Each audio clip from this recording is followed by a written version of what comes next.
can't blow my brains out because I don't want to create a mess for the person I'm staying with. I really hope that's the intro. It'd be so funny. That's a way to think of it, I guess. Oh, Lord. Yeah, Yeah, is that the intro?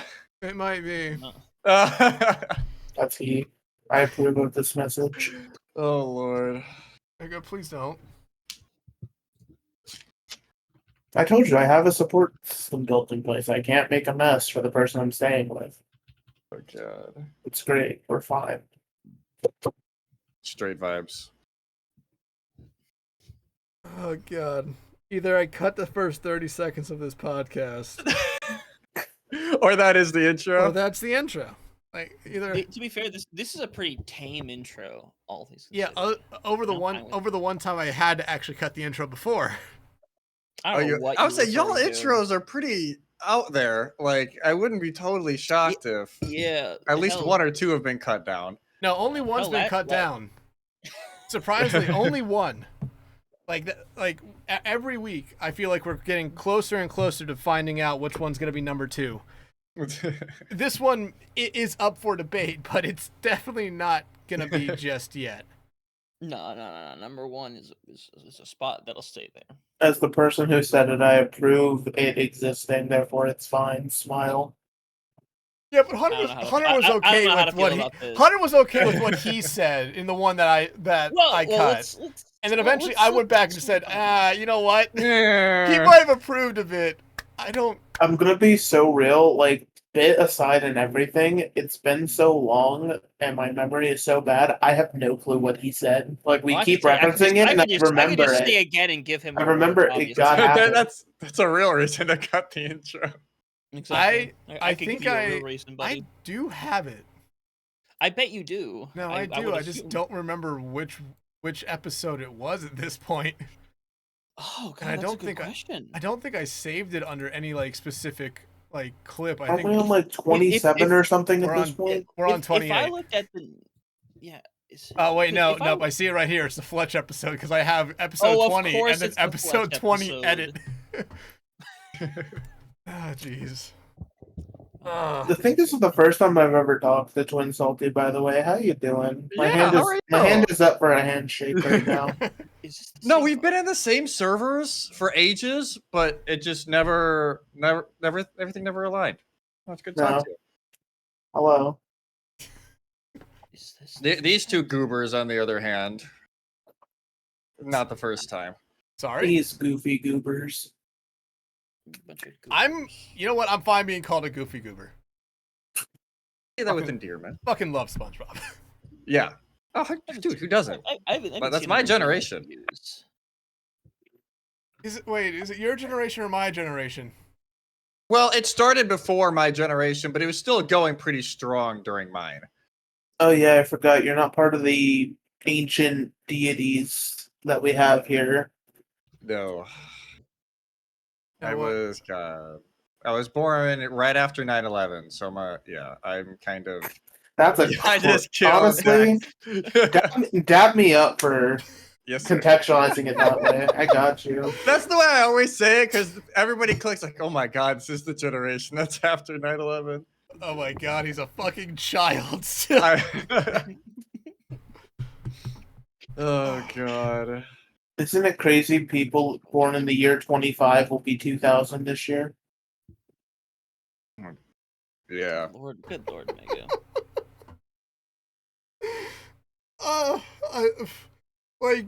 There's the part of me that knows you said that on purpose, but there's a part of me that is secretly really hoping you fucked that up. Oh no. I mean, like, we can pretend, like, you know. I could pretend to be like, oh, I meant to say it the other way. Zay, are you gonna like...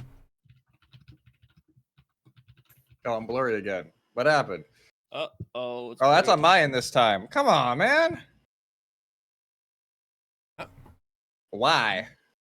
Well, it did this once during Ka too, and we had no idea why it did it. It's not even like it's my internet. What kind of webcam do you use? I got a Logitech, I think C720. Gotcha. Wait, that's what I use. No way. I need to get a new No, one soon, but my God. Okay, let me just refresh, I guess. Yeah, like I know the one I use for casting up there is some company I never heard of before, but same here. Mine is the same way. But Mine's Alright, there we called go. this one's an old Logitech one. Like a Logitech, I Yeah. don't even know what it is. It just says 720p on it. I do need to upgrade eventually, but I'm in no rush whatsoever. Oh, same. See, I miss the day of like the hippie episode where like the camera had like all that fancy stuff going on. Because like otherwise we just look like a Zoom meeting half the time. I mean, Hunter can always throw back up the clearly you never seen an air fryer photo. Hippie had like fucking movement. Like his thing is on a swivel that he can control on his own. Like Dude, yeah. Hippie's setup is nuts. Like that was his old setup. Like Yeah. in his old place. I don't know what it looks like now, but I imagine he's already preparing for his 5th monitor. Oh yeah. I think the joke is he's always he's gonna keep on adding monitors for every big event he does, and at some point he's gonna have 15 monitors and only end up using like 3 of them. Just like a movie theater of monitors in front of him. Just I think the goal is he's going to produce 2 broadcasts at the same time, just on different monitors. I would love to my see him do that, God. but you know he would make one mistake once and then never do that again because he'd be like he forgot to mute the casters and they were just like shitting on someone or he was talking to them and like every secret that he had is just exposed. Hey, the only producer I've ever had that do that to me is Echo. Shout out to Echo. Shout out Echo, let's go.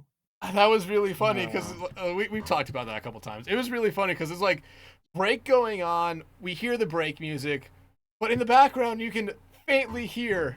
It was you and Mott? It was me and Mott, but here's the difference between me and Mott is such a kind soul and was just chilling and vibing. Meanwhile, I was actively shit talking to both of the teams who were going to come up. And I remember how distressed Echo was after, but I was like, you really think I care if these people know I should talk about them? I will go to their DMs and tell them. And do it, yeah. I don't care. No, You can leave it up. We've already had conversation with Echo about next time she comes on. It's going to be nothing about production. It's just going to be calling out Heroes Rising Iceberg. Yeah, she told me that. She also told me that you called me Meg the other day, and so I think Cody's gonna shoot you. No. Let me set the record straight. This was me referencing the one time I didn't hit A and instead hit caps lock and sent you a message. Sure, buddy. Sure, yeah. By the way, if anybody wonders why, Sorry.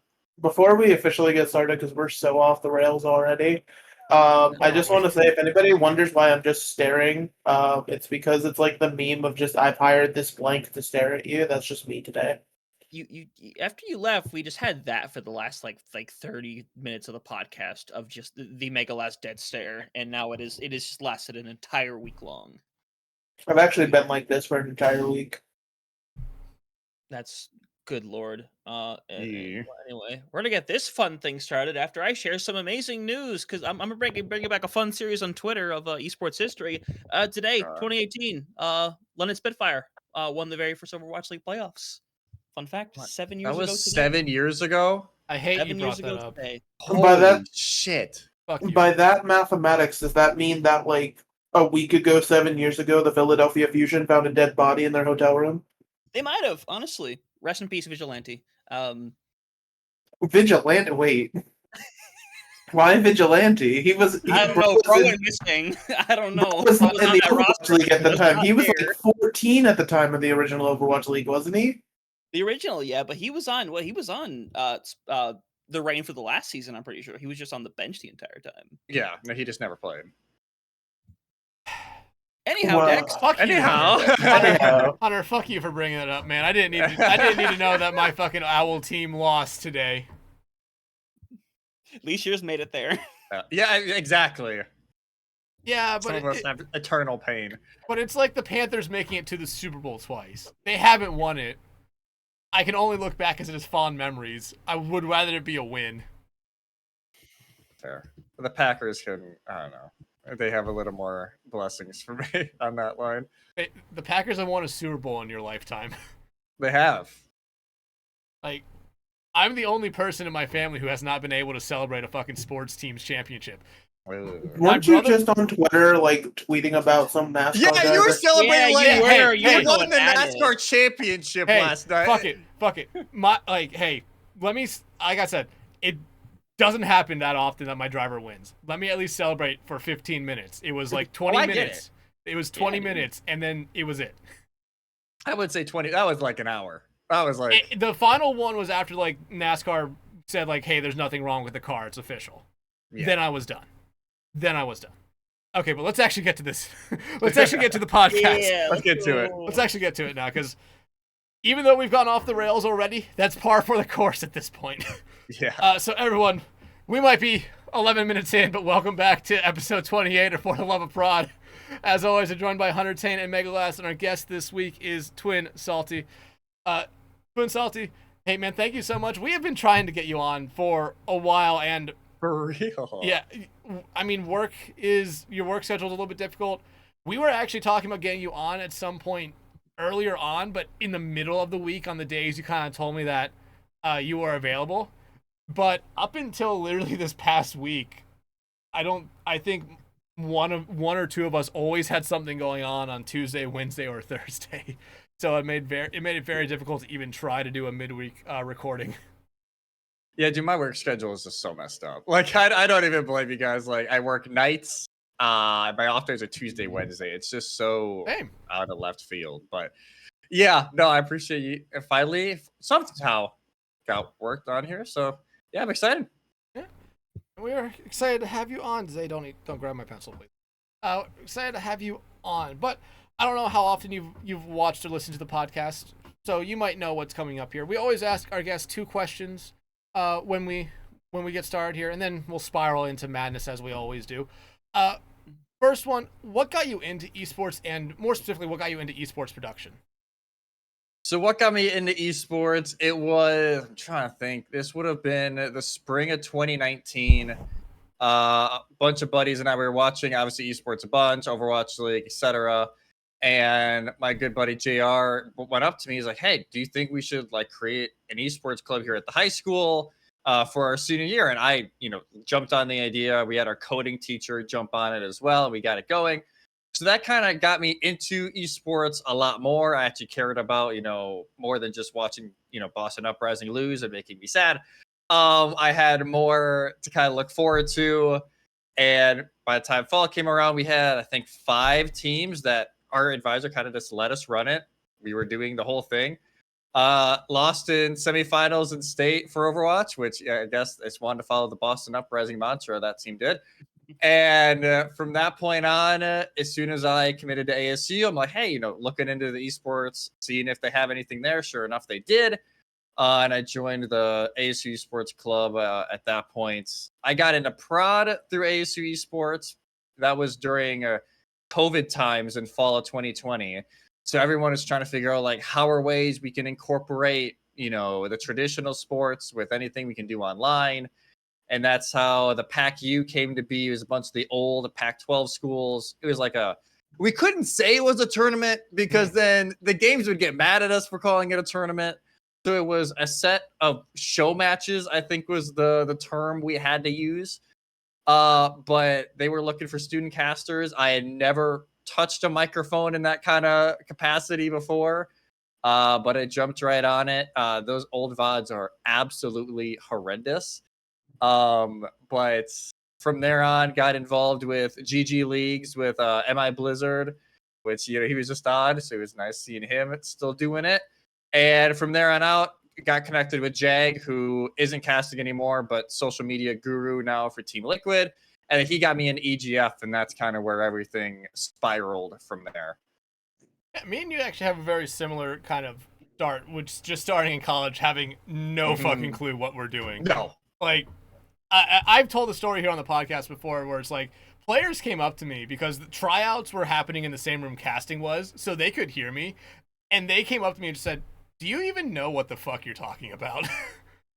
Like I had, It's like, yeah, like I had 2 players come up to me and said, "Do you even know what the fuck you're doing? Like, do you even know anything about the game?" And I'm just sitting here like, "Yeah, I know I suck at the game, but like, you guys can do this." yeah. No, I was trying out for the ASU team. I was the backup tank for JV, which I had to play a few games in spring. But at that point, as soon as I got to my freshman year, I'm like, hey, I'm going to focus on casting more. At that point, I was also named VP for ASU Esports. I'm like, hey, I can't try and play and cast and do VP things all at the same time. So eventually, like, yeah, we're just going to throw the playing days away. I was never great anyway. I was an off-tank player that didn't know what the fuck to do once Overwatch 2 started. And that was kind of where that dream went to die. But no, it was definitely an odd time trying to like learn how to cast. I was casting in my dorm room for most of it. My poor roommate, God bless him, he was so patient on that line. And from there on, yeah, I eventually started getting everything cooking, and by the time senior year came about, got CECC and OWCC, which was for me, it was very random. It felt like I did not feel like I was going to get, especially OWCC that spring, but definitely felt like the time was right. And from there on, it's just been, collegiate galore on my feed. I swear to God, that's almost anything I post at this point. And I mean, you do a lot in collegiate with Overwatch still, but we'll touch on that a little bit later. Yeah. But like, I mean, like like we've talked about before, a lot of us have, especially like getting some gigs at, like, whether it be working a weekend tournament. Like I know Hunter's worked the extinction thing. Is that right, Hunter? Yeah, the Ice Age thing that happened at the beginning of this year. Yeah. And I know Mega's gotten into a couple big events as well, but I feel like a lot of that is always just like sort of out of the blue, left field. Like, yeah, there might be one person there you really know who's bringing you in, but it was never on your radar to begin with. But like you said, you kind of built off, or you kind of just took that and ran with it. Like, what was that kind of like? Just getting something you really didn't even expect and just saying like, oh, okay, I'm here now. Thought process for a while was, I'm just gonna run this thing through college, and then by the time, if I'm not in a place where I feel like I'm really getting anywhere by the time college ends, I'll walk away happily. Just like my cam, I guess the blurriness is walking away with my clarity here. My God, what is happening? This is my end, I think now. It is. Number of Jesus Christ, 1 sec. My OBS. This is literally what happened during COD too. Jesse, I don't mean to be the bearer of bad news, but I don't think it's your camera. Bro, it's my goddamn internet. Yeah, I think it's your internet. Damn, bro, I just got it fixed too. All right, I'll send you a new video. We loved a little bit of a scuffed prod. Hey, Yeah. scuffed prods are the most fun prods. We love stuff prods. We got to experience that a lot after this last Face It season. Yeah. Especially the early half. Yeah. No, especially when you're doing those kind of streams. Like, of course, it's going to be a little scuffed. I especially doing a few like solo collegiate games, like, oh yeah, guys, I'm observing and casting. Please just bear with me here. Like, it's not going to be cleanest. But no, I think for me, especially during a lot of that time, it was just trying to figure out, like, hey, what even is the plan? Like, what can I actually reach? God, computer, please. So I think at that point, I was doing EGF for a while, and I felt pretty good about it. I was working with people like Jag and Septilence, and Waffles for Sid was casting back then, Sir Waltham, a lot of the old guard, even Bull Skunk was doing it back then. And for a while, I'm like, okay, I feel like I'm actually getting okay with this. By the time end of 2023 comes around, I was at CCC kind of just helping with ASU, but not casting. And I'm like, okay, I feel like if I can get to this point next year, I think I'm in a good spot. So from that point on, did a lot more of like ECAC, just random collegiate leagues throughout the week, taking advantage, like, hey, I have nothing going on at nights. Just run with it. And from that point on, it just kept going from there. And once I got, CECC, I found out the news on my professional program at the Cronkite School, and my friends looked at me like, what the fuck is wrong with you? Because I was jumping around the newsroom like I just won the lottery. And it was I was on my way to Texas when I found out I got picked for OWCC. So it was like a very crazy, like 2 weeks, like, oh crap, I guess I'm doing this. I got done with CCC on that Monday. I graduated from ASU on that Friday. I flew home to Wisconsin, cast it on Sunday. It was a very quick, crazy stretch, but I think that kind of got me ready for everything else that's kind of followed from that point. Yeah, crazy stretch, crazy fucking week. Yeah, you do. And I was like, man, and at my brother's grad on Saturday, it's like, man, it was just crazy. But let's move on to the second part of the question now. And I mean, you've kind of answered it here and there within the first one. But what's the thing that kind of keeps you coming back to doing esports and esports production? I just love it. I feel like this is like my dopamine hit. Every time I get to do a cast, it's just like, okay, I can do it now for another year. For me, it's like this esports has really become a family. There's people that, I've known for years, like Septilence, I've known God for almost 5 years now. And it's crazy to see, like, we've both been building up in the scene for that long. MI Blizz, Jag, there's so many people that I've got to know for such a long time. And it just feels like it'd be so weird of me to leave at this point because I enjoy it so much, even if it is a little more sporadic. And I feel like I am getting better pretty consistently. And obviously, Face It was an incredible point. Like, hey, I feel like I'm actually, at that T2 mark, especially with you guys as well. You guys did fantastic during Face It. But I think for me, it's such a dopamine hit for something that I just get to talk about the game that I love and I get paid to do it. It's like, I'm never going to not say yes to that. Like, for me, it's the gift that keeps on giving.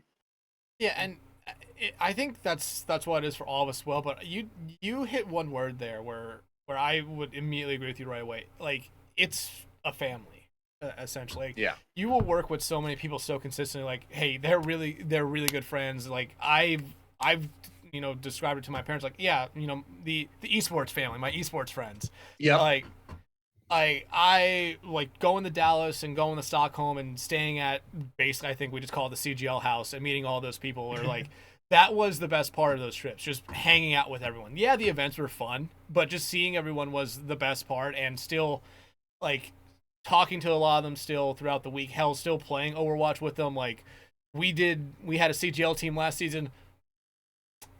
We did okay.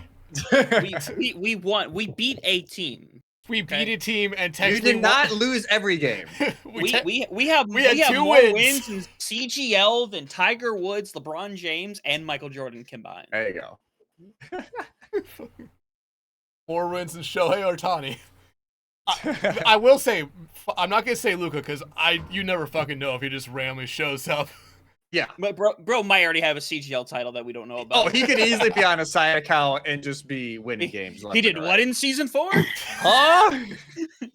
There's a less than 0 chance that you went up against fucking Luka Doncic on Roadhog. Yeah, like back when he was good.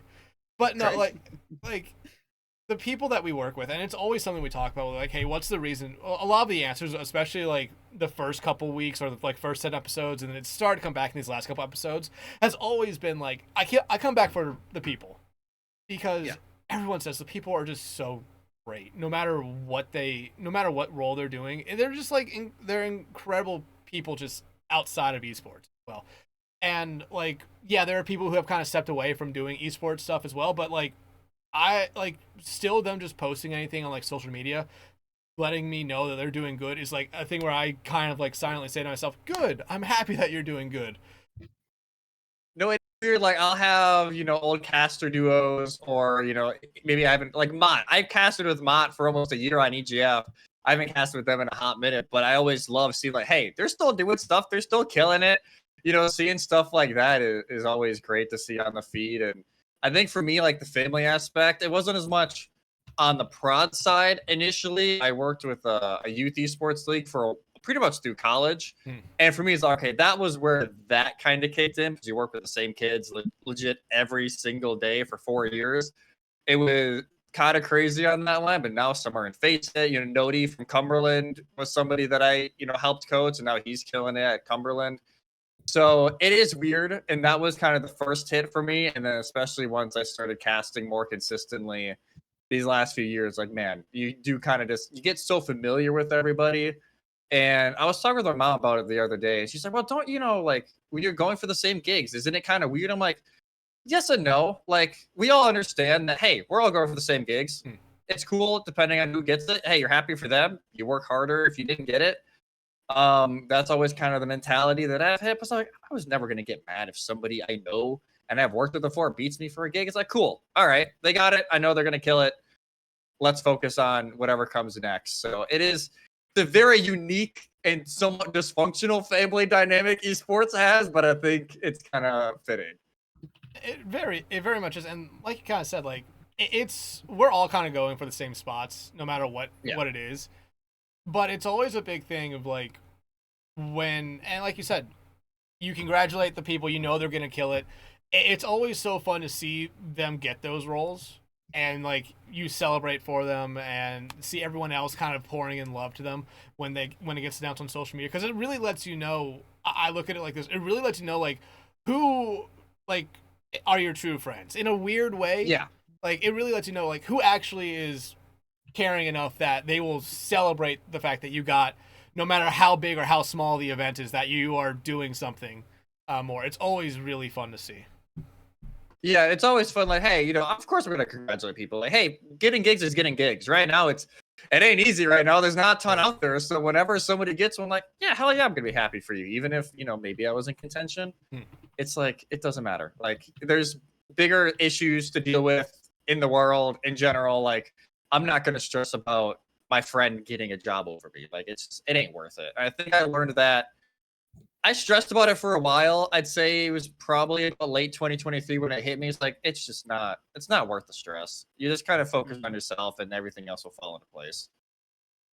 I think there's when it would actually really get to me was like after I graduated college and I was on the job hunt and not finding any success in that kind of route. Yep. Like I was sitting there looking at like stuff like, oh, this person's getting this, that person's getting that person's getting that. I'm like saying,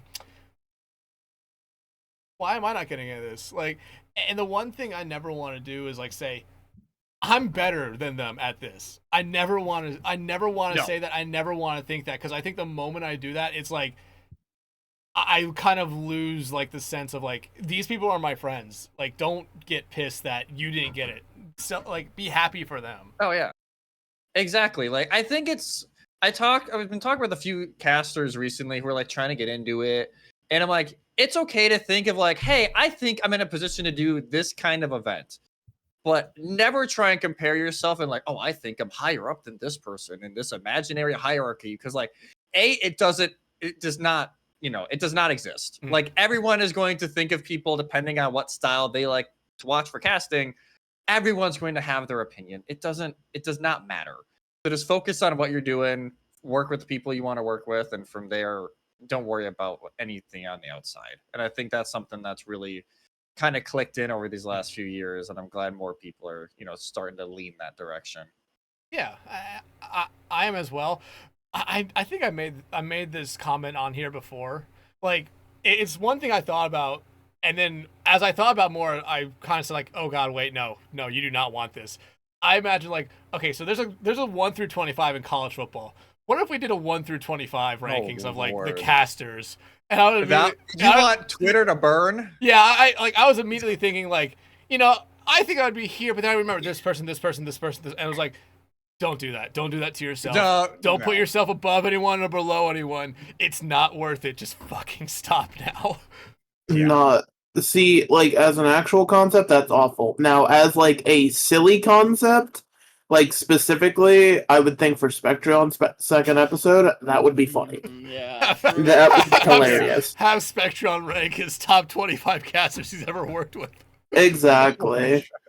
I think if you do it as like casters most likely to do blank, I think okay, like that's funny as hell. Like that kind of concept would be great. Yeah, we'll do it like yearbook style. That would be. Oh my god, yes. Okay, wait, that does sound fun. Somebody write that down. Yeah, sorry, write that down. Write that down. Where's the ideas channel? Topic ideas. I guess that's where it'll work. Yeah, do it there. Most likely to have a viral clip. Yeah, viral clip. We'll get it out there. We'll everyone hashtag. Mega hashtag Dex. Figure it out. Why? I don't know if we need a hashtag. Yeah, we don't really need a hashtag. We could have a hashtag. You could leave your ideas in the comments below for categories. Whoa, force Hashtag YouTube drama. interruption. Hashtag drama. Hashtag Winton. Spectrum gets the award for most annoying British person. No, that's Piers. No, but we're talking casters. Has Piers casted anything? Maybe. Edgar? I have to think on that. I mean, I feel like if I say I'm Edgar, gonna play the 5th actually on that. It's crazy that everybody, nobody was down to bash Spec with me. I was solo on that. That's crazy. Yeah, I mean, to be fair, it's kind of just a given. It feels like. Hey Zay, can you get off my space bar? I can just see her typing a full line of space on fucking Discord. There you go. Oh, and Mega died. Oh no. Zay has unplugged Mega. Zay has killed Mega. So That's crazy. So we'll pull back the current here. Mega is trialing for her team right now in, I believe, Calling All Heroes. So that's why she's gonna be stepping away. But we can either have her stare at us. I think we have to keep the stare. I think we just keep it. I was gonna say we could do that, or do I have this set up properly? I do not. I do not have that set up properly. Never mind. You got rid of Tiny. You got rid of Wait, did I get rid of you with that? You got rid of Salty, bro. You got rid of me. Actively got rid of the guest. That's crazy. Actively. What probably won't be the first time. I know why you have that set up, though. I know why. What, the 3-cam? This is a good thing. Yeah. Yeah. I have it set up for the exact reason that's kind of playing out right now, but in case one of you guys can't show up. Yeah, we also did for the pod review, which, by the way, we should probably think about doing one of those again sometime soon. Yeah, I thought we'll talk about more after the podcast. Don't want to get on. Don't want to get onto that kind of Don't want to get too far down the road. Yeah, I mean we'll get down the road. We always do. Oh yeah. But so tell us why I keep coming back. But you kind of mentioned here, you have a big focus in collegiate, which right now, especially for NA competitions or Overwatch, might honestly be the best competition scene above what I would say maybe OWCS. And hell, I think maybe all three of us can agree. I think Masters tier for Face It was more competitive than what NA OWCS was this last stage. Yeah, other than instead of GK, Team Liquid, and Nightmare, when they played each other was fun. When they played any other team, not fun, not at all. Shout out the space station, dude. Shout out. Bye, Hunter. Here's the thing: they had to already agree that he was gonna be fired a long time ago. 1,000%. But I'm happy that Hunter was completely okay with them making a joke of it. Oh, that's just the way Hunter would want to go out. I think that was the perfect way, because of course Hunter, of all the people, is gonna want to make a joke out of it. So it was fitting, but a change was desperately needed at SSG. Oh yeah, especially if they want to actually be if they want to be taken seriously as a team. Yeah. I also do kind of feel like that roster's gonna blow up. Oh yeah, totally. They're a Winston one-trick team. No offense to them, but that's what they are right now. I've heard they're maybe trialing some people right now, so I'm not sure what that will turn into. But yeah, I don't think we're seeing the same roster. Someone's going to be gone. I think it's going to be multiple people. I would not be surprised if they just try to clean house and maybe try to pick up some just bench play, or they're going to get one big signing from, I believe, someone who's going to be playing in EWC. I imagine they're going to try to steal someone away. Yeah. Who it is? No idea. But back to it. Collegiate, you really focus a lot of your time and effort there, whether it be with casting or more stuff you do behind the scenes as well. What makes Collegiate so fun to you? I think for me, it really is. Everyone cares so much about it because you're not signed to an org and cool, we're just doing it to do it. Hey, I'm getting paid already. It doesn't really matter what the results are. especially for anyone outside of like the top 3, they're all just playing it because they want to push as far as they can, knowing that, hey, we're probably not going to beat an ISU or Winthrop or whatever, but we want to see how far of a run we can make it. And I think for me, just the passion is second to none.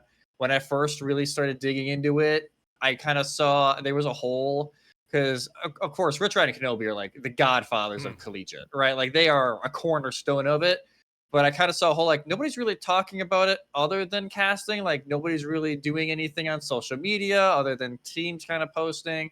And then OWCRA was very new in its existence from dividing at that point. So I'm like, hey, why not? I'll throw some stuff on social media. Why not create some conversation with these winners and losers lists? I've definitely had a few players not be the happiest with certain lists, but I think by the end of, especially by the time spring started this year, they all kind of understood like, hey, this is just to keep everyone informed. I don't care. I don't have anything against any of you. And if you're on the losers, that means I think you can do way better than what you're doing right now. That's kind of the way I phrased it, especially, you know, shout out Blinn. They are always on my ass whenever they are on the losers list. They even went up to me at CCC like, yo, we're going to be on losers again. I'm like, y'all gotta just chill for like 5 seconds. But I've had a lot of fun with it. It's created a lot of conversation. And it's naturally made me pay attention to leagues that I didn't really pay attention to before. So instead of like, oh, I'm just paying attention to the Blizzard leagues, now I'm paying attention to ECAC, NACE, NECC, ECAC, you know, everything across the board. So it has really helped on the casting side as well, being able to keep up to date. Yeah, and like I had to scroll back through because I wanted to at least show an It's been example. a hot minute. Yeah, I mean, like I didn't want to show basically the immemorial ones to the 2 teams that have left us. Which I think that's gonna be something we'll probably touch on here in a little bit. But like doing this, it's always like you kind of said. There's some teams that are on your ass about, and some players just don't like it. But I think in a way, what you're doing here and what OWCRA is doing as well, and we'll touch on OWCRA a little bit more in a moment as well. But what you're doing here is really legitimizing, I think, the collegiate scene by actually putting this stuff out there. Because outside the teams themselves tweeting and maybe dropping like stats, there's not necessarily a lot going on with it. So you actually going out there and like watching every game and making all these notes for all these teams, like it really does legitimize just collegiate esports and especially collegiate Overwatch a lot more than probably what it was, say, when you started casting, when you started doing this stuff. Oh, totally. For me, it was just so hard to follow, like, what's actually going on, right? Like, well, I can look at these pages, but, like, it was hard to really track what's actually happening. So for me, it's like, okay, I want to try and find some way to keep up with it, and that was kind of just the natural way to, you know, also, you know, obviously, you know, create some impressions, you know, try and talk about it, you know, get a little bit more support on social media. But no, it's been really fun. I'm excited to get back at it here in a little bit now that collegiate news drops this week. I've been dying to talk about it. Oh my God. I've been holding on to news for 2 months now, and it is killing me, but it drops this week, I believe, who is running OWC this year. And I'm excited. I think it'll be a really nice change. Ooh. I mean, it was so unfortunate when that, like, hey, they put out that message in Discord, potentially hinting at the fact that, hey, Overwatch Collegiate, just be ready for some news at some point here. It was the same day that UCI announced that they were sunsetting. I'm like, y'all's timing on this is horrendous. Like, yeah. To be fair, UCI decided this, I think it was the beginning of the spring that they were sunsetting. Like, they all knew it was their final year. So it's not because of that, but I'm like, y'all really couldn't have waited one more day. Like, that timing, I think, created more animosity than it did. Like, oh, great, you know, they're finally fixing the problem. It's like, no, it's like people were just mad. But I think it's a step that, hey, it's at least back in some capacity. Yeah, and I think just having it back in some capacity, even if it's not what it originally was or what it was before, it is just good overall, because it will at least push schools who are maybe kind of like sitting there saying, no, we have these good players, but we don't necessarily want to keep them. We're considering getting rid of it. It might keep them here, or keep them at least doing Collegiate Overwatch for the next couple years, just try to get into that big one here. But I want to now touch on OWCRA a little bit. And going back to what we kind of touched on earlier with, hey, let's do top 25 with casters. But no, OWCRA is, it's Overwatch Collegiate Ranking Association, right? Or what's the A? Okay, so it is actually, the A is actually association. Yes. Okay. Talk about that for a moment, because that is a really divisive way to look at it. Because like you said, it's very difficult to kind of go there, and I imagine it's very easy to pick like maybe teams 1 through 7, but you guys have what? It's 20 teams on the. It's a top 20. Yeah, it's a top 20, and we have about 20 committee members, so it's always kind of a hodgepodge of like, okay, like who is actually going to be in that top 20? Being a director this semester, a co-rankings director with Kurt, who's a director at Co-College, he's great. It was like, oh, like people have some wild takes on these rankings. Like it was kind of crazy looking at like, oh, this person thinks this. I wonder why. But being able to do this, I think again, it helps legitimize everything, and it at least gives perspective of like, okay, this is where we think everything is right now. Like it at least gives a little bit more stakes. And of course, we had a horrible habit of like posting it right before OWC would happen on Saturdays in the fall, and then the list would be crucified by the time OWC got done that day. But I think that was part of the fun of it too. Like it wasn't anything crazy. It was just like, okay, we're just gonna mess around with it a little bit. I sent you, I haven't shared this with anybody, but why not? It's last year's sheet. This is how we calculate everything. So I track every single game from every single main league, and this is what committee members have at their disposal. So every 2 weeks, they will look at this for any team that has received ranked votes. They will be able to see who they played, scores, if they were a ranked team. And that was kind of what we used. And it was a massive hit. We didn't have that before this last school year. There was a lot of confusion on like how to track everything. So I think this was a nice step. There's definitely some things we're wanting to refine this year, but it was a really nice step in the right direction.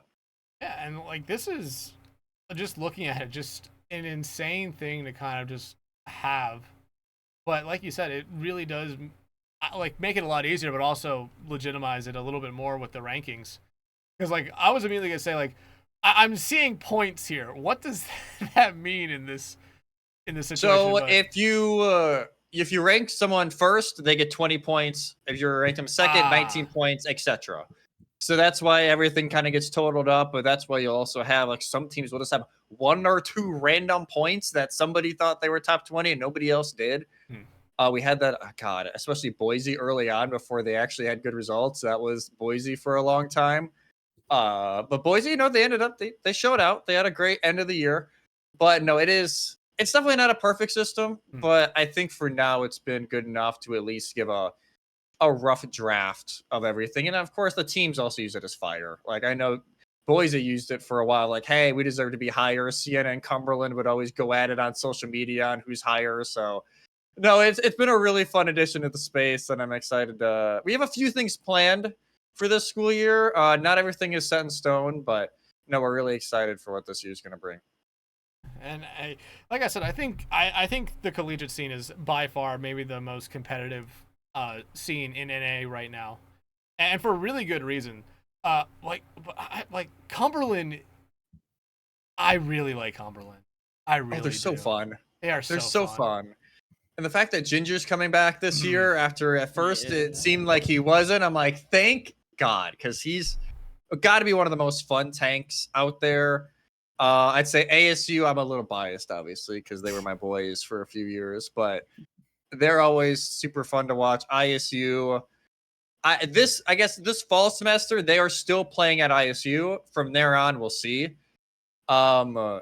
But no, there's so many teams that are just so fun. Even like Converse, they always BS with me on social media afterwards about if I say anything wrong. So no, it's been a fun way to interact with the community. I think even getting some of the other committee members more familiarized with everything else. So No, I'm ready for some more tea, some more drama this year. It should be some good fun. Hey, honestly, this type of drama, especially in college, is exactly what I feel like the collegiate scene needs. Just more kind of harmless, fun drama. Yeah. Not scandals or random, BS. Like, no, it's like we're just poking fun. Like, that's all it is. Yeah. But I mean, you have these rankings, and it's very difficult, I feel like, a lot of the times to actually see these teams who are in the top 20 go up against each other, especially at the upper end. Because, yeah, you might see it, but it will be maybe once up until the end of it. Like, do you wish there was, like, a bigger emphasis maybe put on this OWCRA standing so that, like, when these two teams do meet, like, it's more something where the teams themselves are pushing to have the game kind of broadcasted? I think we started to get near there. Like CECC, they used OWCRA for their seeding for the event, which I'm like, hey, like that. Obviously, it helped that I was working it and they were just talking to me. I gave them the leaks on what the rankings were ahead of time, so it helped. But I do think more leagues are at least paying attention to it. Maybe not like fully using them, but like even NECC, they would, occasionally text me like, hey, can you send us the rankings? We're kind of curious on what we want to do this week for games, and we may look at like if there's a ranked matchup of some sort. So I think it's getting there. Having no OWC last spring, I think kind of killed the momentum on that end for a little bit. But with that coming back this year, it should be a little bit better. But I think we're getting there. I think we're getting there to where it's at least being talked about more. But it just kind of sucked. Like, NACE didn't stream any of their games until finals this year, so we didn't have that consistent stream. ECAC did, but there was only like 4 teams we really cared about, and they only played like twice. So yeah, I think we're getting there, especially for like NECC. But no, I'm excited to see more teams, maybe more leagues, maybe catching up on it a little bit. Yeah, and like NECC, I'll give them this, especially for some of the crap that they've had on them in the past. At least they're dedicated to streaming almost every day of the week. That was one thing that really pissed me off with NACE was, hey, like, NACE was the one league that I knew before I knew of any of these other leagues, and the fact they completely stopped sucks. Yeah. I know Playfly tried to pick it up a little bit, but they're a separate thing. ECAC, gotta give them credit that, hey, at least they stream their games. They try. Yeah, they try. But it's like, it sucks because, like we've been saying, some of the best talent right now, player-wise, is in college, and not showing them off is really, I think, hurting the overall collegiate esports scene. It doesn't matter, not just for Overwatch, but for every game. In general. Yeah. Shit, where's I going to go with this? Thought is gone. You got this. That's normal. This. Oh, trust me, I know. It happened to me at work today. It happens to me at work every day as well. Here, let me ask you this. As someone who got their start at a college, much like myself, when you see these big programs that have incredible teams in every game, but yet do not even try to have a small broadcast team, how does that really kind of like make you feel? Because from me, it's like you have the talent, you have sponsors.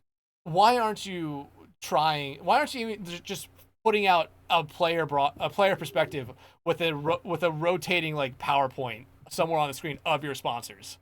Yeah, for me, it doesn't really make sense.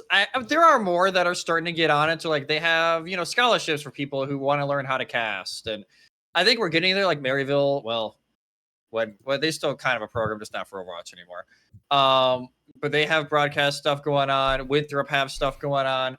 I think we're getting there. The struggle with the top teams is sometimes they can be hard asses about not wanting their stuff streamed because they don't want to leak any strats or comps or anything, which I get it. Don't get me wrong, especially if we're getting closer to a big event or playoffs, you want to kind of hold your cards close. But like there was one game, I think it was like a top 5 game. I don't know if it was, I can't remember who it was, but they just declined. One of the teams declined stream completely when I tried to reach out. And I'm like, bro, come on. We're all going to be like posting the VOD codes anyway. Yeah. So like just have the game streamed. They lost anyway. So I had a little chuckle afterwards, but it's like, I don't know. For me, I think we're getting there. Like some schools are starting to jump on the trend. I think it's more the teams need to buy in a little bit more into the fact that if they do stream, it does help their overall appearance, unless they do something incredibly stupid. But I think it would help overall. Yeah, like that also happened, I believe, with one of the teams in basic playoffs in NA. Like their first round game, they just straight up said, "Hey, do not touch it. Do not show us. We do not want to be streamed.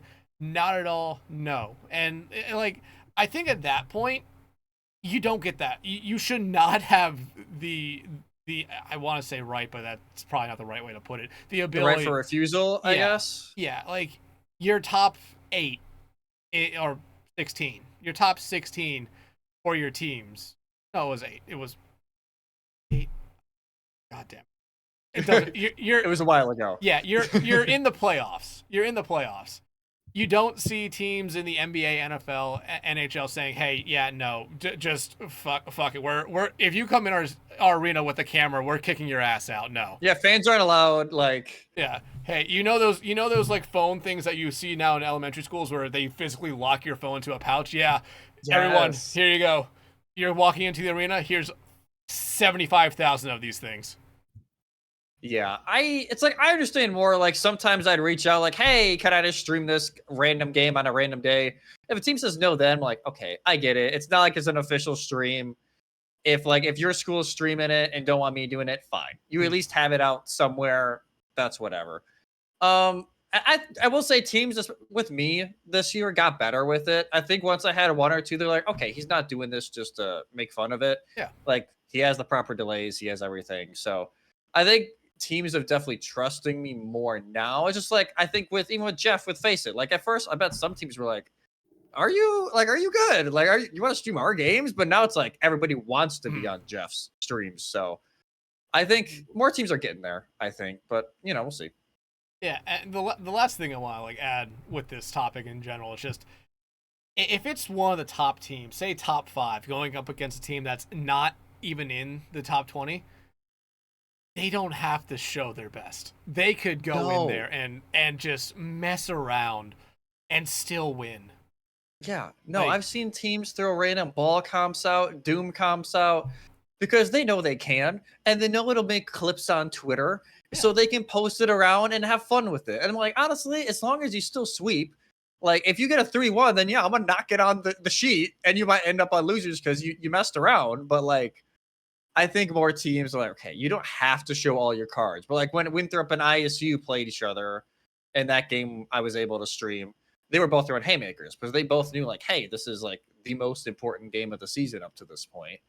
So I think we're getting there, especially with the top teams. They understand they want to show their best. They want to show how good they are. Yeah. And I will say this, Winthrop is one of those programs is actually investing at, maybe that's not the right word, but they're actually trying to start up a broadcast side of it. Mm-hmm.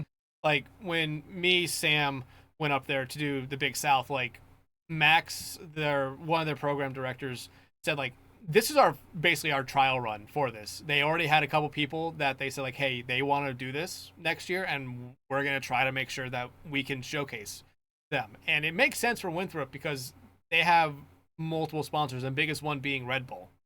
Yeah. Like, if you can get that out there, not only does that help you, show off your sponsor, but it also helps you retain them, especially in esports in general, especially collegiate esports.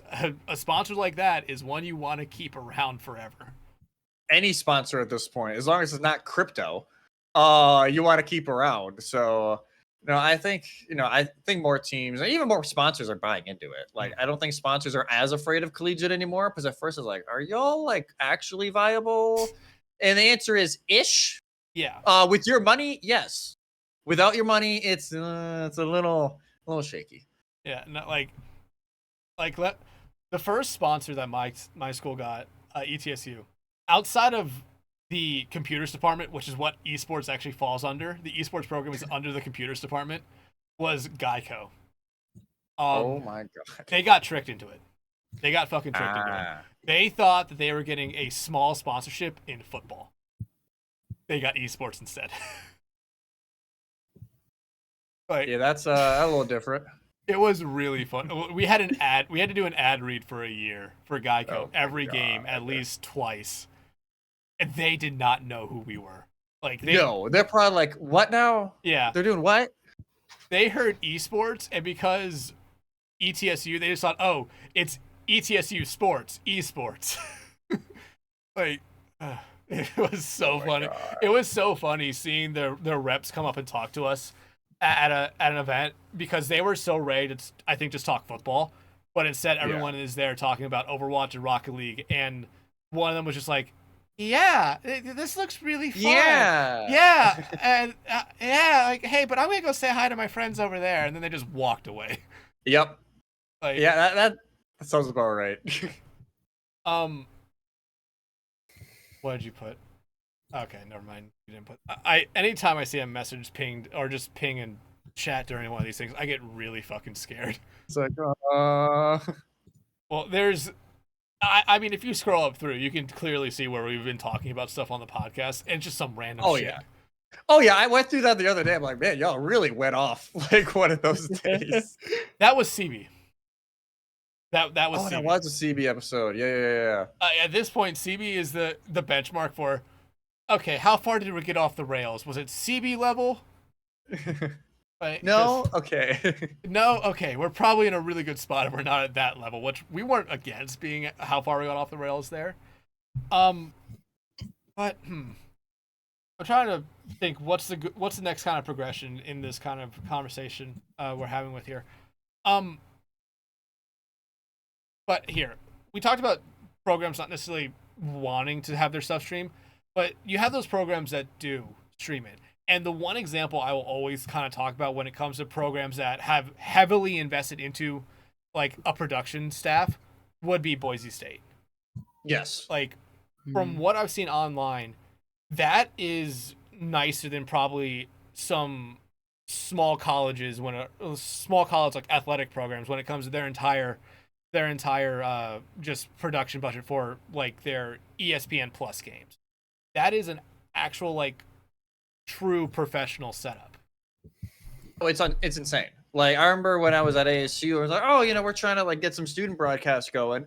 And they're like, oh, let's see what Boise State are doing. We're just like, oh, okay, we can't do that. Let's like not even look at that, because it's not possible to match it. Like, there's a reason why they got contacted and contracted to do NACE and Playfly for periods of time. So, no, them and Full Sail. Full Sail especially are unreal with their production. They killed it with NACE finals in spring. I'd say they are probably the top two right now in what they're doing. Sari and obviously Doc are doing a phenomenal job. But, dude, it's ridiculous. Their entire product room is insane. Doc's killing it over there. And now they're under athletics, which I think is... I'm kind of TBD. I won't lie on like how that will work. But of all the schools to like go for that, I think they are a great trial run. Because Boise State, like, they're never going to drop the esports department. It's been there for so long. So you might as well try it on athletics and see how it's going to work. But them and Full Sail are definitely top two right now for me.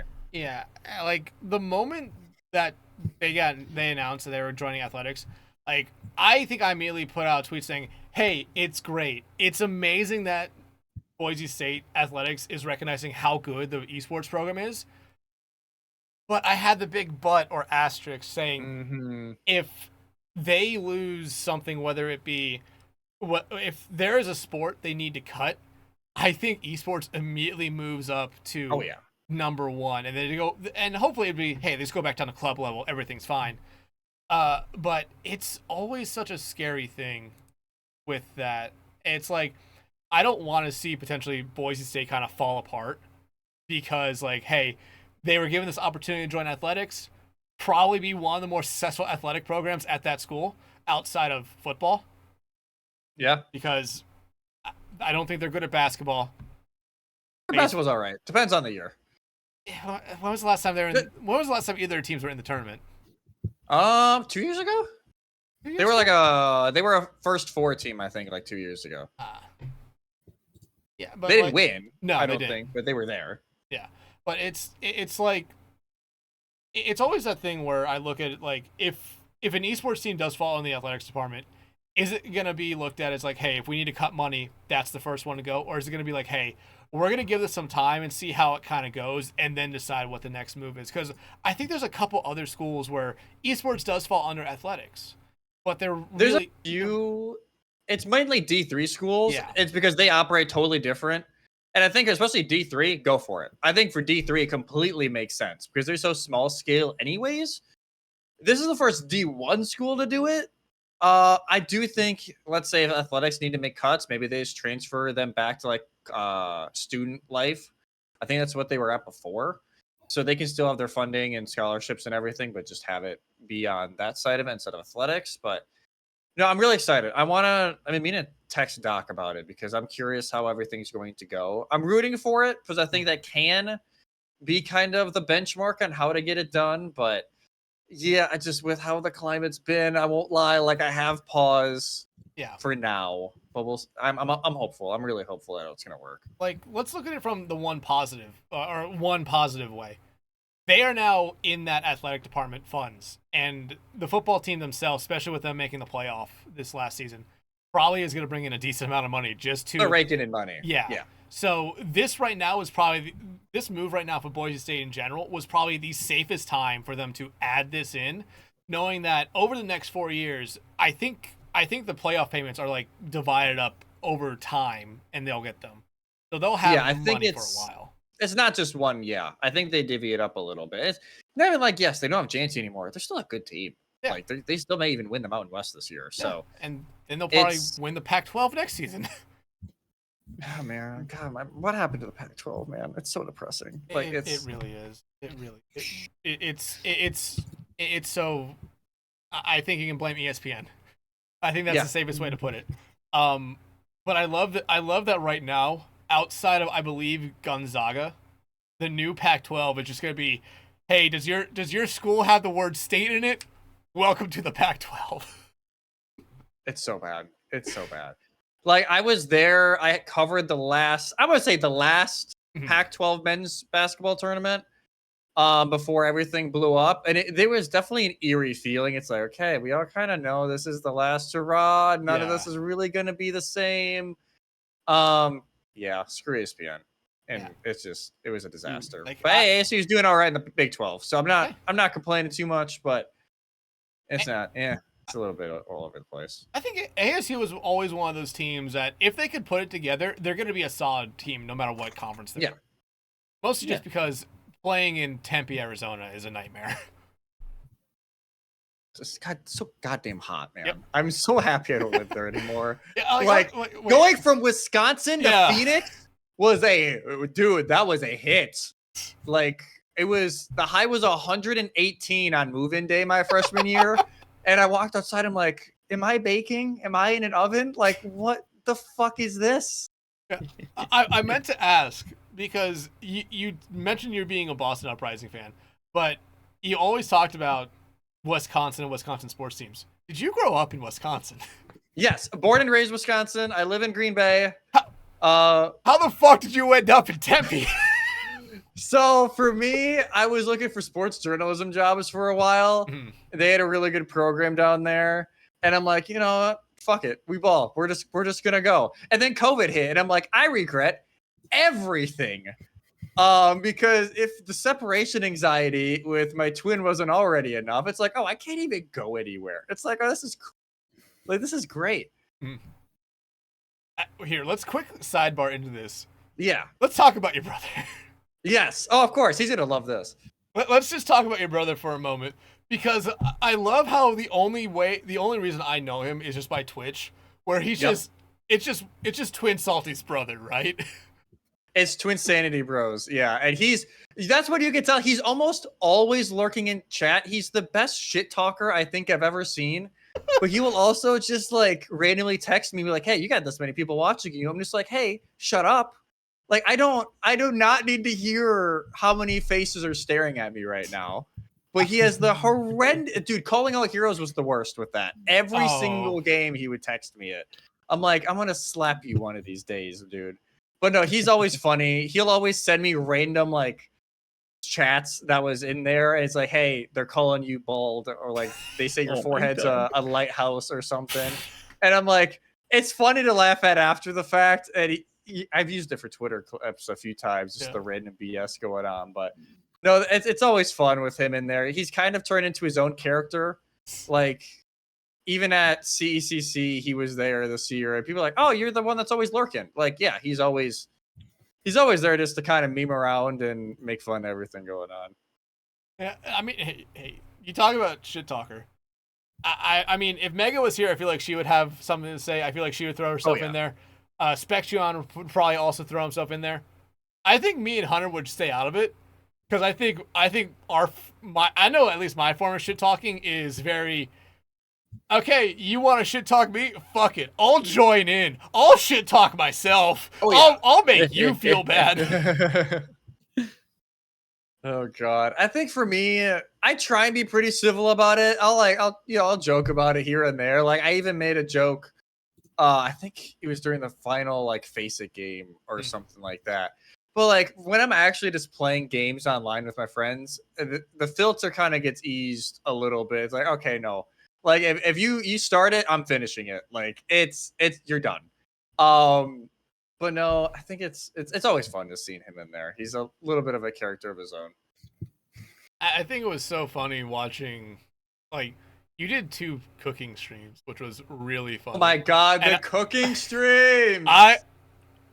It was a joke when I tweeted at when I tweeted at you the first time saying, "Hey, do a cooking stream."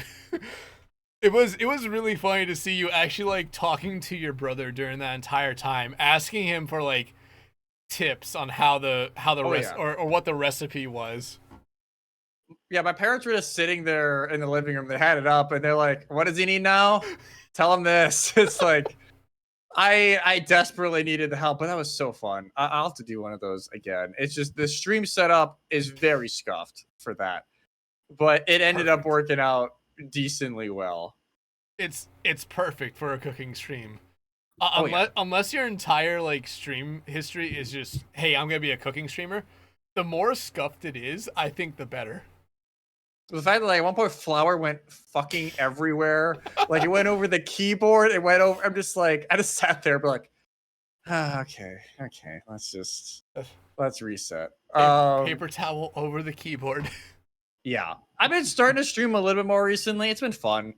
I gotta be more consistent with it, but it's been really fun to kind of just let loose. Like we've been doing Lethal Company and not Overwatch, because Overwatch I just get pissed. Like I feel like I should be doing better, and I just get mad. But no, Lethal's been fun. Peak, God, that game's gonna give me an aneurysm one of these days. But no, it's been really fun. Peak is gonna piss you off so much, you're just gonna decide to go back to Overwatch. Yeah, no, legit. Like, dude, we got to the final stage. It was 2 a.m. We're like, we're gonna do it. And then we failed. And I'm like, all right, fuck this. I just turned off my computer. I went to bed. Like, that was just where we're at. And my friends are also a bunch of shit talkers, which doesn't help because they love targeting me, knowing that the switch flips. And I turned, TwinSanty's and the salty half of that pretty quickly. But no, you have the professional side on casting, which I've definitely got a lot more loose over the last year. I definitely joke around more than I used to. I think it helps that I've been with Keegan and Molly a lot more over the last few years. But no, it's been fun to kind of, be a little more loose on air too. Yeah, and like I'll definitely say, like, me and Hunter, like when we first started doing the Face It stuff, it was like very, very strict. We're gonna kind of keep it as if we were doing like a CGL match. But as we kind of went on, it's like, yeah, you know what? We're gonna throw in the occasional joke here and there. Maybe not about the players, but just about ourselves or stuff that's going on in the world. And I felt like it was a lot. It adds a certain like level to it. Like whether you're joking about the players or whether you're joking about something with the person you're casting with, it lets you know that you either know the players really well or you know the other caster really well, so you can kind of already know where the topic or where your joke is going to continue with them. Oh yeah, like especially like it feels like myself and TinyShiny have been casting together for like 7 years. We've been casting together for a year and a half, 2 years. Like it hasn't been egregiously long. I think our third cast was OWCRA. And we're just like, okay, this is happening. All right, we're doing it, I guess. But no, I think it's been really nice, especially like with Ka and Collegiate. Ka was its own. You kind of talked about it with CB. It was interesting. It was not initially what I thought I was getting into. But no, it was kind of nice. Like usually in Collegiate, she's asking me a bunch of questions about teams and players and everything. For that, I'm like, okay, I know most of these players, but like, okay, like how did this happen? Like, how did this team come to be? Because of that part was definitely very niche for me. Because I'd followed the scene for a while. I'm like, okay, Roster Mania and Ka happens like almost every month. I swear to God. So I'm like, catch me up on everything going on. But I think we're definitely getting there. I feel like we're getting more respected now. I think Face It was kind of that wake up of like, hey, we're actually like, we're here. Yep. Like, cool. All right. So we're gonna hope to continue that, but we'll see. Ka, I don't think they'll announce Prod for at least another month for summer. We'll see. Are you hinting at you being back in the booth for that? No, I genuinely don't know. Me and Molly were talking about it yesterday. I guess Blizzard are having more control over it this split than they have previously. So we'll see what Blizzard want to do. I will say it was very weird not having CB in the booth during spring. I thought at first, like, okay, cool. Me and CB are the color casters. All right, well, let's see who else is there. I'm like, oh, it's just me. Oh, it's just me, Molly. Oh, shit. Like that was kind of the initial reaction. Yeah.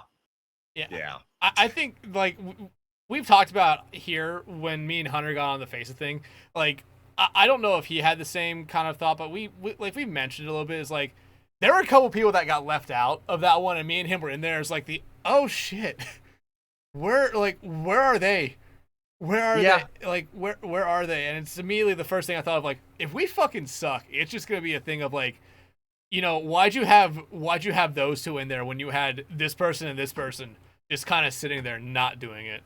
Like, yeah. Hey, you guys killed it, but I think I was definitely looking at that, like, why do we not have like one more day? Like, why can't we just do Friday, Saturday, Sunday? Because it definitely felt like there's a couple of people like, okay, they're getting left out. All right. I think because I talked with Molly a lot about it when Ka came down. Because I felt horrible for CB because I felt like a gut punch. I'm like, man, she is like literally one of the faces of Ka. It's crazy that she was not picked. To me, even though like, hey, it's like me. I don't want to say it was me over her. They just elected with me this time, but I'm like, it's wild to me she did not get picked. But I think the way I try to look at it is like, hey, I just have to give the players the utmost respect that I can and make sure I do everything justice. And there's people mad on social media about it, which I'm like, hey, it's warranted. Like, I get it. And I would say like a good 90% of it was like, hey, just what the hell, Blizzard? Like, where is she? There was a couple like, you know, this is a valid point CB brought up. I was like, hey, what is this guy doing here? Like, this is not the event.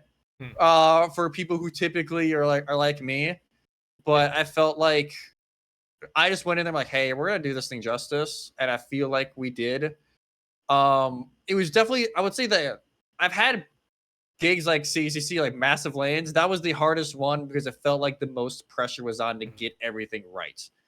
Like if I accidentally misgender one person, it's done. Like you can't mess that up. You can't mess anything up in this gig. So I'm glad it felt like everything went well. I really hope they go back to 2 duos. Please go back to 2 duos. Why are we not at 2 duos for Ka? It makes 0 sense to me. But we'll see where everything falls, I guess, with Blizzard taking over. But it was definitely like the weirdest stretch for me because I'm like, I feel awesome that I got this gig, but I feel awful for CB for not getting it. I don't know. You guys kind of talked about it in yours with CB, and it was very weird. I don't know. Yeah, and like we've had conversations like off the podcasting, like our wildest thoughts of why she didn't get it, and one of them was, do you think it was really just because she decided to play on a Rising team? They're just like, yeah, she's gonna be busy with that. I hope not. Yeah, no, like please don't tell me that. I hope it wasn't that. Like, hey, congrats to Alice Kazoku because they won. with yeah. CB. Oh, they were great. She was fantastic on Soj and Freya that entire event. My God, she did not give herself enough credit. She was she was doing incredible, but she would push it off saying she was playing the two most broken characters at the time, which with Freya, yeah, but still, you need to be able to fucking aim, which is one thing I can't do. I can't either. Yeah. I'm awful at Freya. Put me on May. Like that's legit the only DPS I can do. I'm a fucking sim main for a reason. Oh Lord. Jesus. Ship you off to EMEA. They love playing that over there. No. I don't want to go to fucking Britain, because that'd be the only country that I would at least be able to easily kind of assimilate into, not having to learn a whole nother language. True. Yeah. But like, before we get too far away from it here, you were talking a decent amount about TinyShiny. One person who we do hope to have on at some point on this podcast. But hey, congratulations to her for winning it wasn't Nace's award. Yes, it was Nace's awards. Yeah. Nace's award for Broadcaster of the Year. Honestly, like, there were a lot of really incredibly talented people in that, and you can make an argument for everyone. Bias aside here, I really do think Tiny truly deserved that, because she did multiple games, did multiple big events, and it's why, like, I've said it before and I'll say it again. I think no matter whatever esports she wants to go into, she should be one of those casters that the top tier should really be looking at as that's our next. That is next person up, because still, like, I look at it as one way. Incredibly talented, but young. Like, she's not in her mid-20s, early 30s. Like, she is still young 20s. She's 20, I think 20 or 21. Yeah. Like, she calls me old, obviously. She would call us ancient. Yeah. It's like, it's kind of surreal, because it all just kind of clicked. Like, for whatever reason, I was in a time where I was casting with a ton of people. Clutch Key, Sam Talks, which my goat. There were so many people I was casting with at one point. And then we had like 2 gigs, and then CCC where we weren't casting together, but she was kind of like watching. And then OWCC's happened. It's like, all right, we're just gonna run it now. Like, we're a duo, and it felt right. We get along extremely well, and I feel like the chemistry has never been an issue. Handoffs have never been an issue. We've gotten more loose over the years, and I think like you said, she should be one of the next up. There is no reason in my brain that she should not be one of the next up for OWCS. Like, she's ridiculously talented. She's actually the one that got me into OWCC in spring. I was not initially contacted. She was, and she dragged me in. So I joke with her, even though she always wants to hit me when I say it. Like, I owe her my career in part, because she dragged my happy ass along for OWCC. But no, I'm grateful to have a partner that's that good. Like, she's just one of the best I have ever worked with, and hopefully, we'll see what happens in Collegiate. Face it, was a ton of fun. We finally didn't get a sweep. Oh my God! After Ka with so many sweeps, having that Dreamland game. Oh my God! That was like one of the best casts I think we've ever had. It was absolutely unreal. Yeah, and like, I talked about it when we were talking about just Collegiate being probably the most competitive. NA Masters tier for Face It, I think it had more series that went the distance than were sweeps throughout the entire season. Yeah. Playoffs and regular season. Like, that's how competitive it was. I mean, you could look at fucking Midori's run in... Oh my God, Midori were nuts! I'm still mad at them. I still think they purposely threw that 4th map in the last series they had, because they looked like the better team going into map 4. Yeah. And the only reason I thought they threw is because they typed in the message and someone sent it to us saying, "Casters, we're going to a map 5, right?" And I was just like, immediately right there, I just thought, why would you say that? Why would you say that? Why would you say that? Because now I'm going to start questioning myself, saying, are you playing seriously, or are you just trying to joke around? Yeah.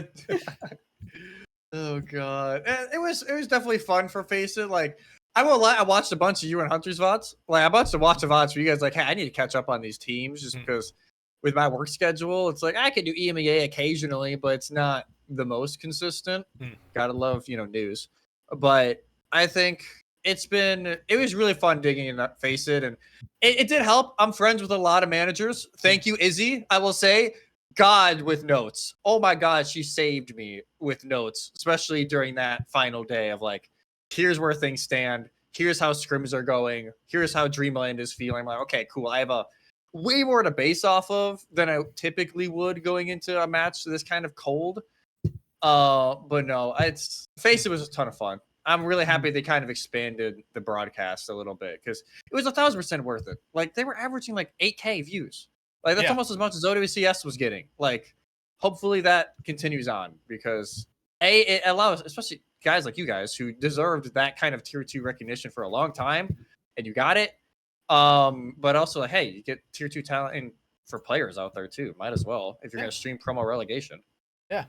I think that's gonna be one thing that like knowing managers, I really did help you. That's one thing that I think me and Hunter have to start doing this next season coming up.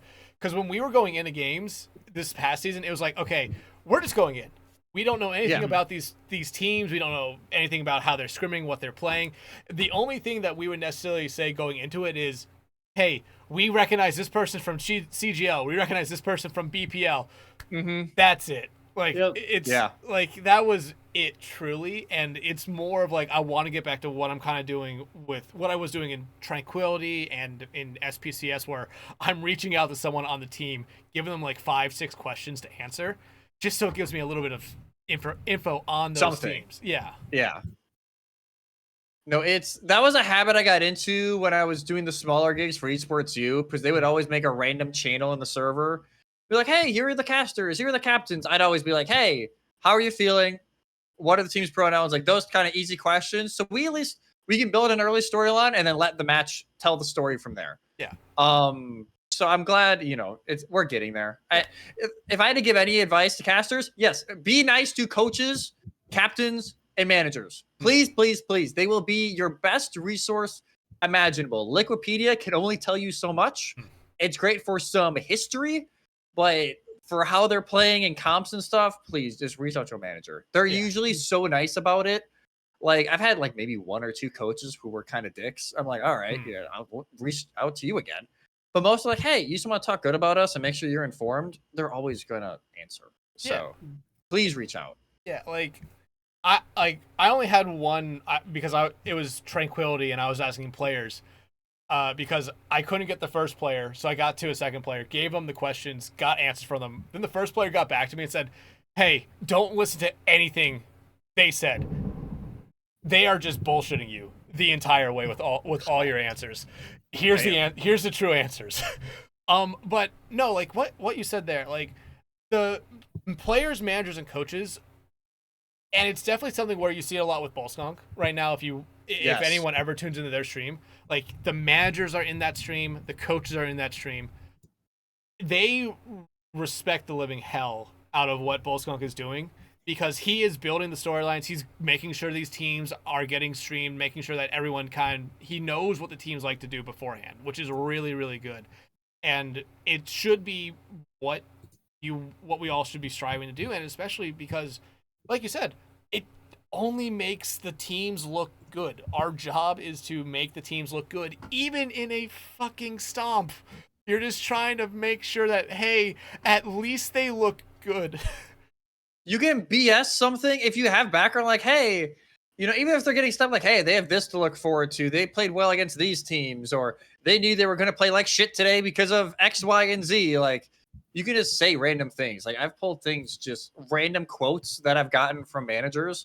Because I'm like, okay, this is awful. Like, usually after map 2, if it's 2-0, I'm like, okay, what's the pull here? Like, I think we've all been there. Like, hey, how are you going to make this even entertaining if it's another map like it was on maps 1 and 2? So it just helps. It always does. And Jeff's the GOAT. I said it once already, but Jeff's the GOAT. He's someone that I've looked up to, God, for like 4 years now. We were both in Open Division together way back in the day. We were both in, CGL, EGF, like, we were all over the place, and I've only casted with the man once, and I'm kind of mad. I want to cast with the GOAT more than once, and it was a random, I think it was like Team Ireland versus Team Finland international friendly or something ahead of the World Cup in 23. Like, it was the most random of random games. But no, he's done unbelievable things for Face It. And what he was doing was why I did the collegiate stuff. Like, what he's doing with Face It, it's elevating everything so well. Like, I want to do that for collegiate. So, I have Jeff. I don't think I've ever actually told him thank you for that, but seriously, he's one of the best. Period. Like, we actually talked about Bullskunk a little bit last week with Rain, and in any time we talk about Bullskunk, it is the man. I hope one day really gets all the praise, all the flowers he really deserves for. In my opinion, I truly think keeping tier 2 and tier 3 alive. Yeah, alive for an extent, because I think Face It League in its first, like, say, seasons 1 through 3 were struggling to get people to co-stream. Bullskunk was doing it the most, much like he is still is doing now. But it's also the whole thing of, like, hey, he's now starting to get a lot more attention. Teams, players are reaching out to him to tell him all this stuff. He's getting, like, he's doing interviews with Face It. Yeah, for Face It. Yeah. He's getting on the OWCS desk every now and then to talk about Face It. Like, I hope he gets more than just those little, like, pieces of recognition, because he truly does deserve it. And I know eventually, because I really hope we have him on this podcast, eventually when he comes on this podcast, it's going to be 30 minutes of, I think, all three of us just sitting here and basically thanking him for basically keeping tier 2, tier 3 alive, because that also has kept a lot of the community ran leagues like BPL, like CGL, like SPCS, and like every other one around the world kind of going, because I feel like we've seen a lot more players just drop out.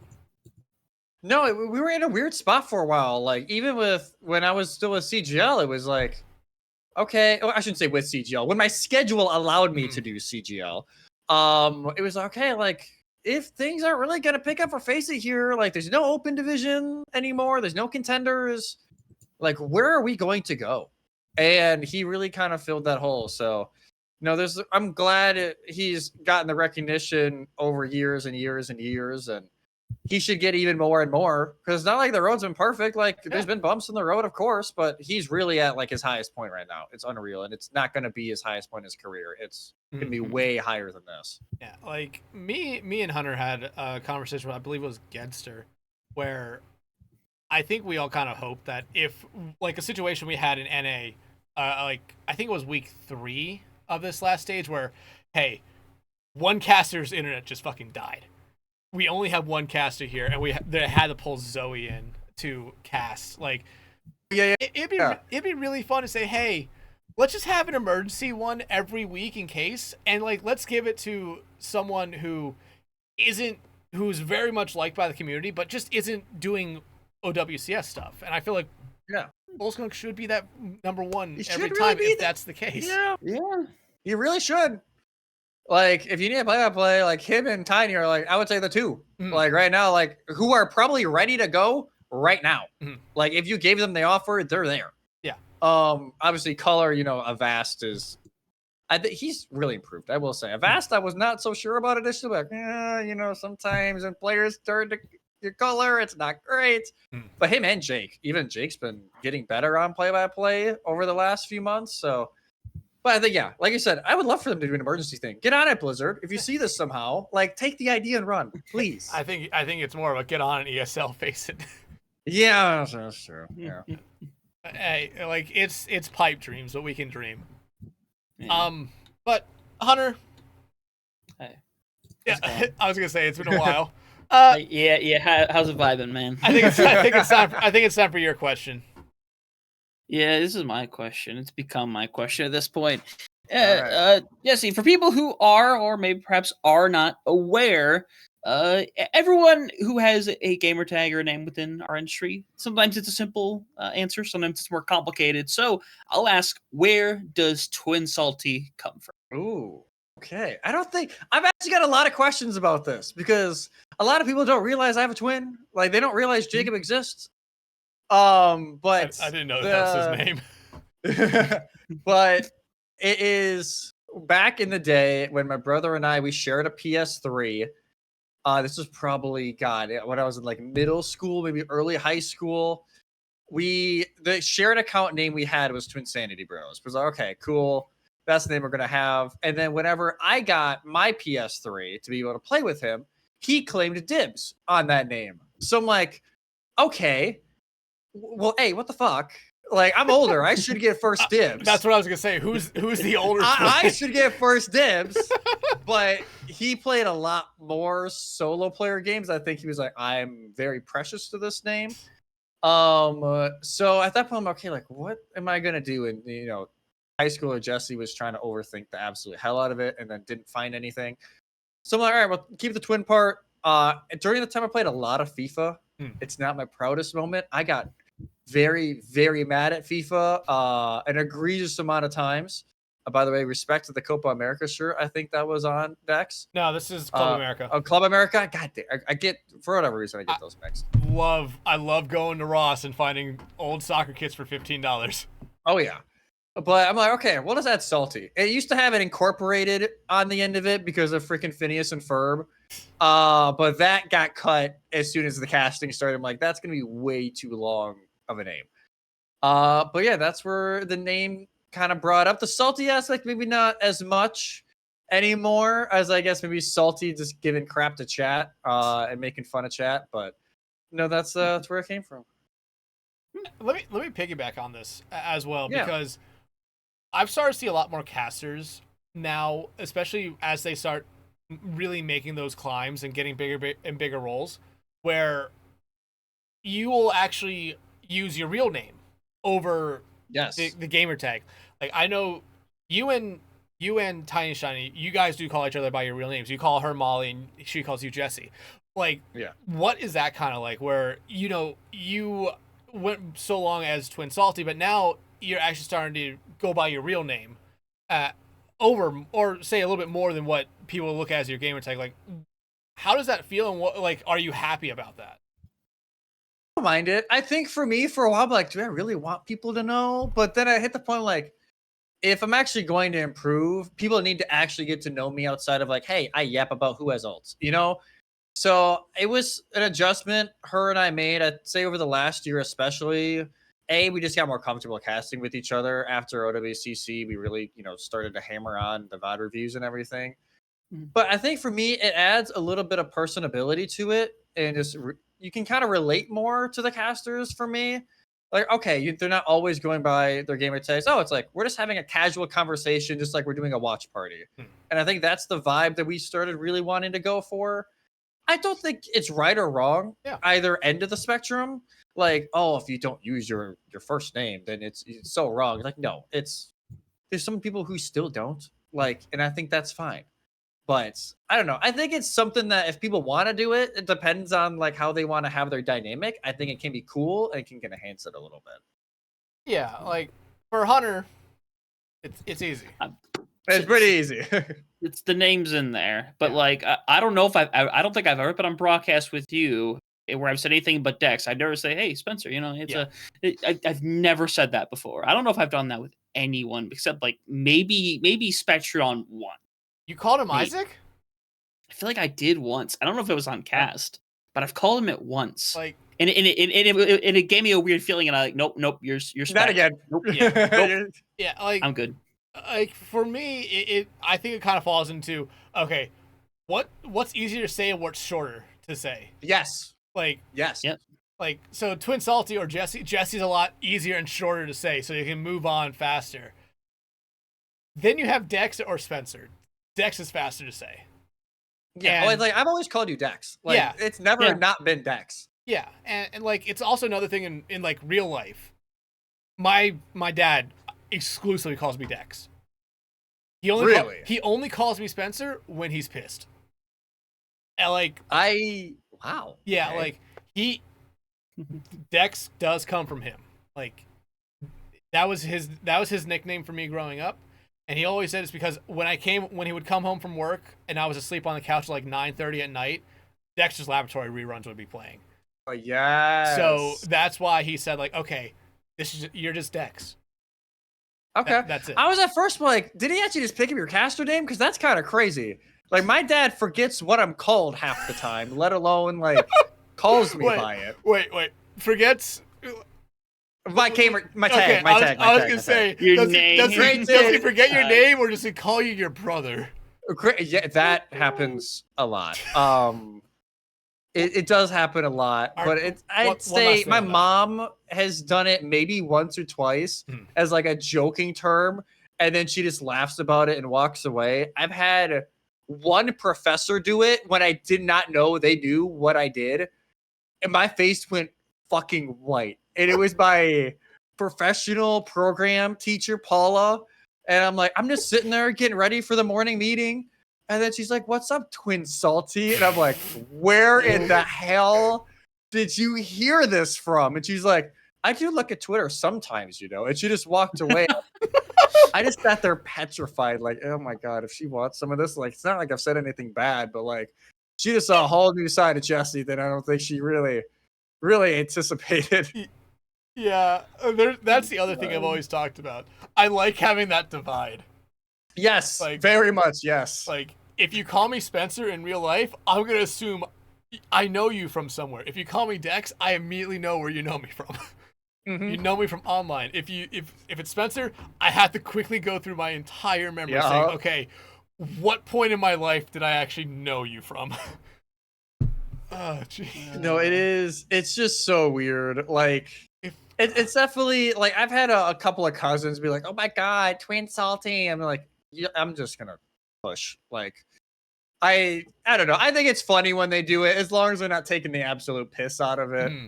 My boss has yet to. I have a brand new boss. He has yet to know I do this stuff, and thank God for that.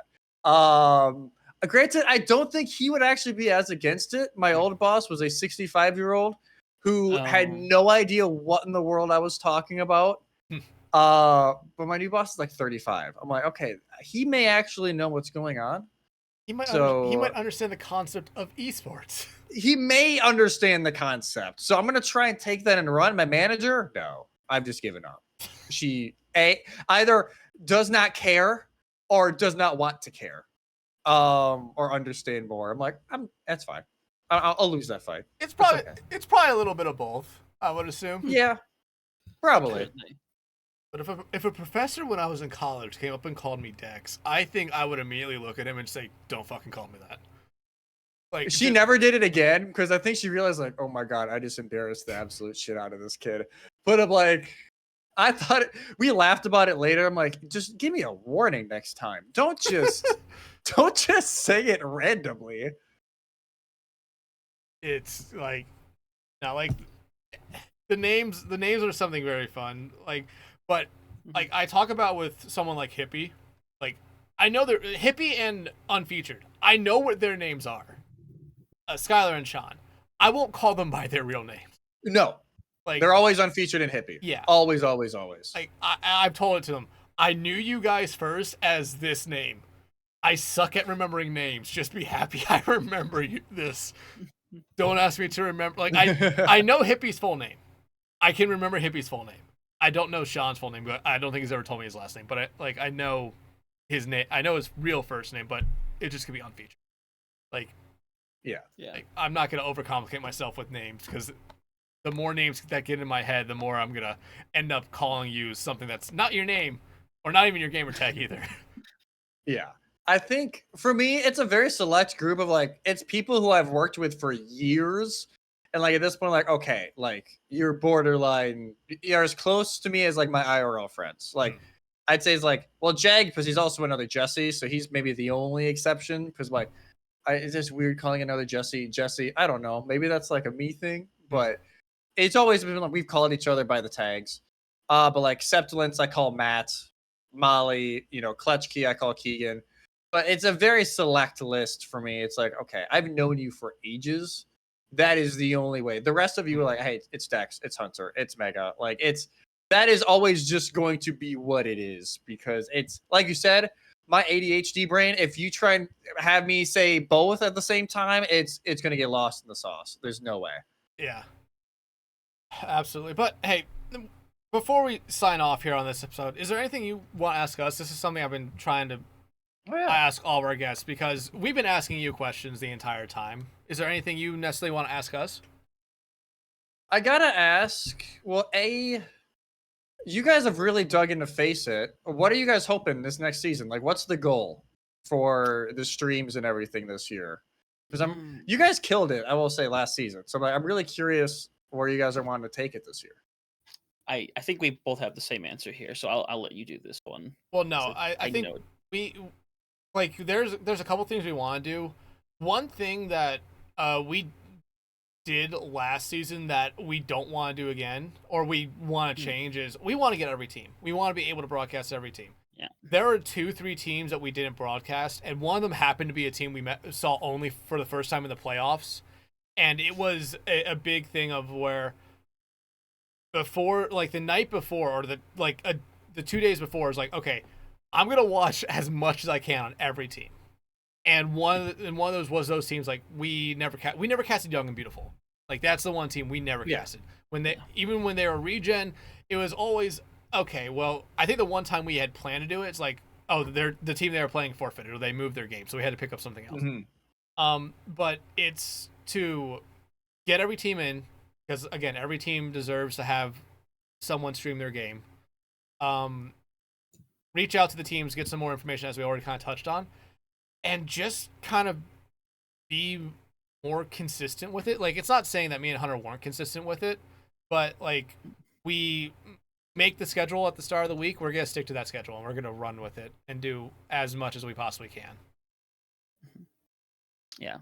The other thing we talked about, wanted to try to do a little bit more, is we pretty much, outside of like 1 or 2 instances, we pretty much exclusively did the Master Division for South America and North America. And I think we'd be more open to delve a little more into expert or even advanced, just because there are some really good teams that are down there at the same time. And while definitely the best of the best from what we know is in Masters, there are these teams that have come up from advanced that are fighting really hard through expert, that also, like Jeff is able to do, is show off those teams that are future, like Masters teams, future potential OWCS teams as well. So they are definitely worth showing, and we definitely want to be able to try to pull that one off for the coming season too. Shout out to the New York Giants. The New York Giants. Please don't sue us. They did not qualify for Masters, unfortunately, but you know who did? Nightmare Rotation. That was expected, I felt like. Who is it? Nightmare Rotation. Aurora and then Crosswell also made it. Yeah. Which that's the regime team. So I'm looking forward to that. Yeah. I'm trying to think who. Well, I saw Glacier got dropped like as soon as it got done. I'm like, man, that's kind of crazy. Like, a game gets done, and like, all right, you're dropped. Yeah, What am I trying to think here? It's an ever-changing world. You're celebrating 1 second, the next second you're not on the fucking team anymore. We do know all 16 teams at least for Masters already, which is nice. But roster mania is still technically in effect for the next 36 hours. Probably, still in psycho mode. Oh yeah, wait, Boop Troop and Amplify made it up. Okay. Or stayed up. They stayed up. They wait, did Amplify stay up, or did they just pick up a team? Because I thought No, they stayed up. No, they stayed up, but they have to pick up another person or two still. Well, I heard now they may have to grab a whole new roster. Like, I heard a lot of people left. Yeah, like they lost like half of their roster. Yeah. I believe I saw one of the managers literally tweet out like, "Hey, are there any teams in Masters right now that are looking for representation or looking to represent Amplify?" Like, y'all getting close to this deadline, man. Like, damn. Yeah, like me and Hunter talked about like it sucks what happened with Amplify. Like, you go from being an OWCS to almost being dropped down completely. Expert. Yeah, like granted, they lost their best players, which understandable that you're going to have that a little bit of a regression, but not almost dead last regression. It was at first. I was about halfway through the season, and I looked at it, and I'm like, "Holy shit!" Like they dropped. Like, and they didn't pull a Shikigami at the end of the season either. Oh god, Hunter, what's up? It's oh man, this is a how do I explain this? So we were talking about the New York Giants. Well, a couple of things. They get sued. Did they get sued? No, they changed names. No, Please don't tell me they're the Jets. No, but they are still in New York. They are the New no. York Knicks. I was gonna say, please don't tell me they're the fucking Knicks. That's perfect. That's worse. That's perfect. At least be the one likable New York team and be the Islanders. I don't know if they're. I wouldn't. I don't know But about do you that. want to know some fun information on top of that? Because we know some of the people that are on here. You know who's on this team Oh no. currently from the rebuild of the roster, which is really weird. Right now, WedTube and LCS, who are previously on LCS? Factor X last Whoa! season, LCS? are currently on the Knicks. Damn. Yeah. I felt like All right. I'll be very public about this. I really wanted Factor X to win. South we all America. did. Same. And Yeah. I've always specifically said for one reason. I knew LCS all the way back from Tranquility. I met LCS at the Owl Grand Finals in Toronto, and he had the fucking time of his life. I so badly wanted him to have the time of his life again, but as a player. Because I felt like that would have been an incredible story from being at the last Owl Grand Finals to playing on the world stage. I felt like that would have been awesome for him.